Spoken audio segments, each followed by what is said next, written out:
Good morning and welcome to Coffee with Krisie. We were going to go live, but what I discovered, because every day's a lesson, is that you don't actually get to go live on YouTube without 1,000 subscribers. So let's just make that goal number one, is to get 1,000 subscribers, because I really wanted this to turn out good.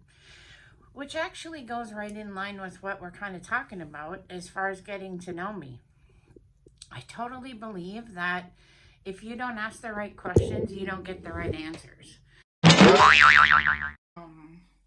Everything comes with a lesson, doesn't it? Like a huge lesson sometimes, but don't you ever just get sick of having to learn them sometimes? Like this week was really amazing. It was really amazing, but it was also a little bit of a roller coaster. Somewhere between trying to make my own or my first do-it-yourself caregiving video, because, well, frankly, this is a hard job. My camera dying, and now like 1,000 likes to get on to YouTube Live. So it's a learning process. It's gonna be what I make it. And that's really the point of this whole thing as far as caregiving goes, is it's really going to be what I make it. So I'm Krisie Barron. I think if you got here, you probably know that already. And I'm a caregiver for my husband. He's got Gulf War illness and he's really pretty sick. And so our journey has been full of stuff. And I'm a professional social worker. So for many years I've been on people's journeys, and now for the last 9 years we're on our own journey, and there are things that I couldn't have known before I went on the journey. So what I'm trying to do is kind of bridge that gap between what did I support you through versus what am I going through, and kind of filling in the gaps. So filling in the gaps for professional caregivers, because, well, I don't think there's a class we ever took that said we are responsible to people's stories. So how we show up as professionals directly impacts the stories of our patients. And it's really important, because I don't know how to be there. If you're a professional and you're supporting us because one of us is sick, and again, Jeff has Gulf War illness on the inside. I have Gulf War illness on the outside. So be very clear that just because your person's sick doesn't mean that you're not part of that sickness process on the outside, right? So it's how we as professionals show up to the family unit, to the patient, to the care partner. It directly impacts their story. And so our little journey through, it's not a little journey, it was a really messed up journey. It was a messed up PTSD, didn't have to be this way kind of journey, which brought me to this point. And so because I don't care if you're part of a system, and if the system's really big and the system is swallowing you and eating you alive, I respect that that's a really hard system to work in. And I know that everyone is trying to do their best and doing the best that they can. But here's the deal. You are the system. How you show up in that moment is what matters, because every single one of our stories is created in the moment. And if the moment you walk into the room, you don't believe what I'm telling you, you're sick of us, you don't know how to help us, and your reaction to that is such, then you shouldn't be there. Because we don't get a do-over. There is no do-over for us. And so how you show up in that moment, it lasts us a lifetime, good and bad. I'm not slamming the VA so much, is I'm slamming the fact that all healthcare systems forgot that we're people. And even though it's important that you get us the right medicine and help us with all that physical stuff going on, you have equally the same responsibility to our stories and our journey through it and how you support us. So if you can't see that this has turned up our life upside down, and I'm really scared, and I'm really just really scared, if you can't see that that's the reason I'm pushing back, then I turn into a real pain in your ass. And so I'm not trying to be the pain. I'm trying to say this thing has got our whole life by the short hairs, and I have no idea what to do with it. I have no idea how to manage it. I don't know what to think about it. So as I figure stuff out, I am going to help you figure stuff out. I don't think we took a class.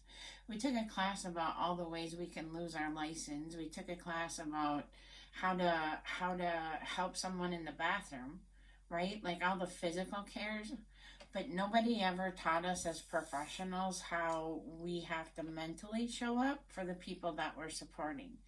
Because that's what matters. It's what matters. It's what forms our stories. It's what sets the tone. It's how you embrace the journey ahead is based on the kind of support you have. So if you think about the entities of your life, the paid entities in your life, if you will, or systems that you have to be part of, besides Mr. Banker, who's the next most important, maybe two, if religion, I probably should stick that in there first, right? Whoever your spiritual guider is, but the banker and your doctor and his team. So there is no one you should trust more than those people, because they're the ones that get you through life. Whether you're a physical doctor, a mental doctor, they're there to help us through. And so if you think about how all of our stories are created in the moment, then they're really adding a pretty significant part to that, especially if you're sick. So this whole thing, do-it-yourself caregiving, coffee with Krisie on Mondays or Fridays, is simply meant to let's have a conversation. I know families are difficult. I know I'm difficult. I wouldn't want to support me all the time. But like if you watch the do-it-yourself caregiving video earlier this week on Tuesday about understanding why, if you understand why I'm pushing back at you, you will know how to support me. You will know why.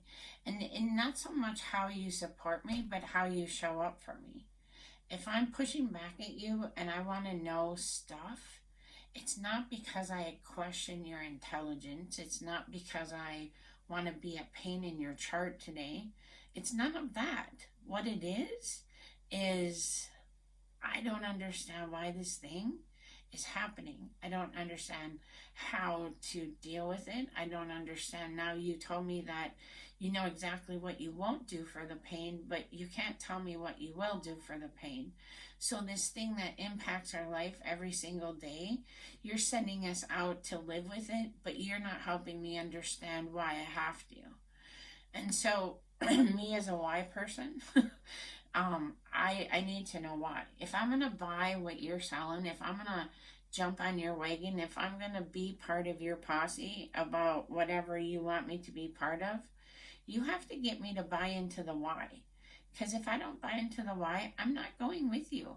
I'm not going with you. And just for the record, just because I said so, it does not work. I think I mentioned that in the do-it-yourself video, which would tell you honestly how strongly I feel about that. So I think that helps us understand why I'm here.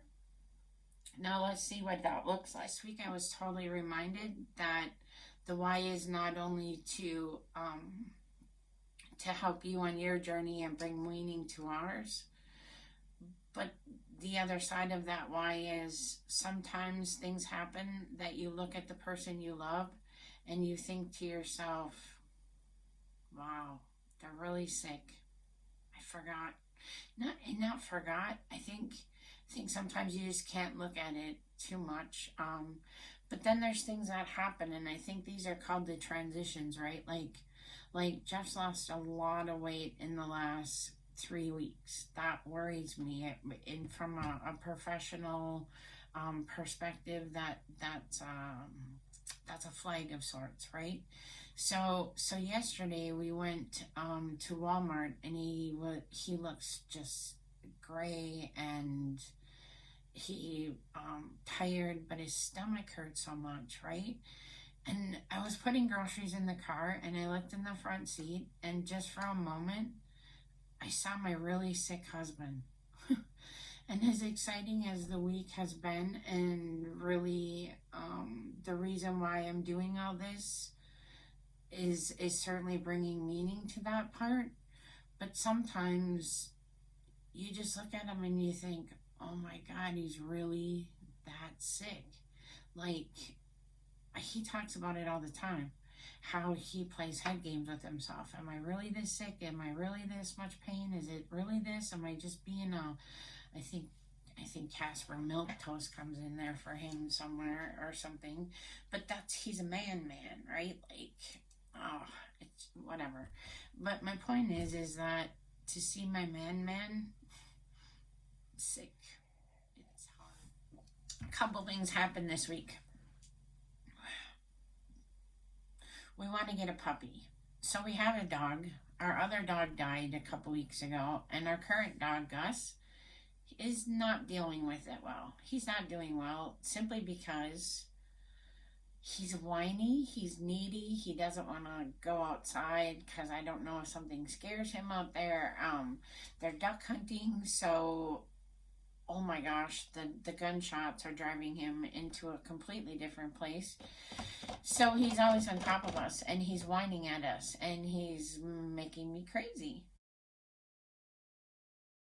is what he's doing. So the thought process at one point was to get him a friend. So we found a miniature Shar-Pei puppy that we were going to get this weekend. And after some research, I decided that, well, that's too much puppy for us. So we found another dog, a Yorkie Min Pin mix that's like 10 days old. And hopefully today we'll get to go see her and see if she's the puppy for us. But let me tell you something I figured out. Anyone who loves me, and bless you people, because that isn't easy some days, I get that. Everyone who loves me says, are you kidding me? Don't you have enough things to do? Don't you have enough to take care of? Are you out of your mind? So the answer is, yeah. But here's the deal. When you get down to what brings joy to Jeff's life, when you get down to what brings joy to my life, the puppy takes on a whole different meaning.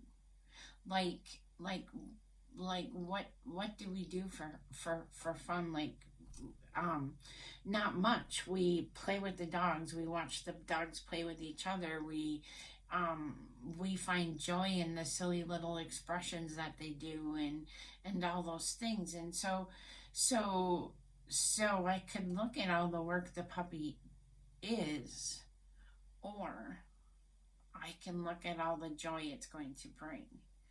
And so, is it going to be more work? Sure. Is it going to bring more laughter into my house and lighten up this really not light thing that we're going through? I hope so. I think so. Pretty sure.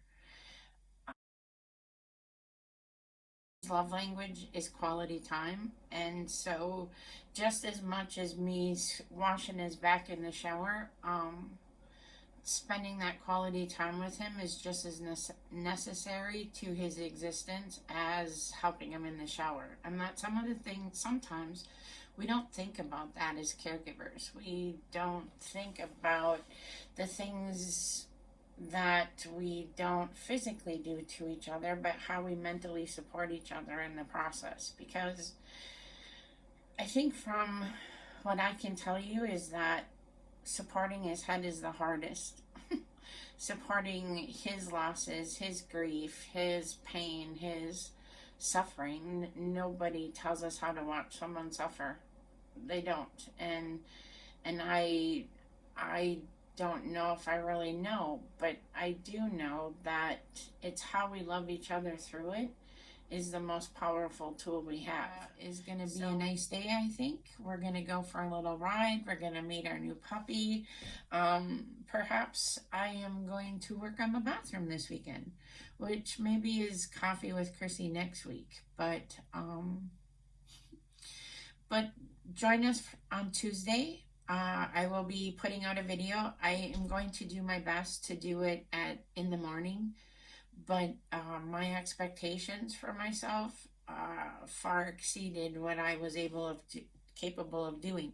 So part of being a caregiver is knowing that you have to back up and take another run at it. So Tuesdays is when I post the do-it-yourself caregiving, and next week we're going to talk about supporting ourselves in the moment. I kind of alluded to that this week, but going back to that.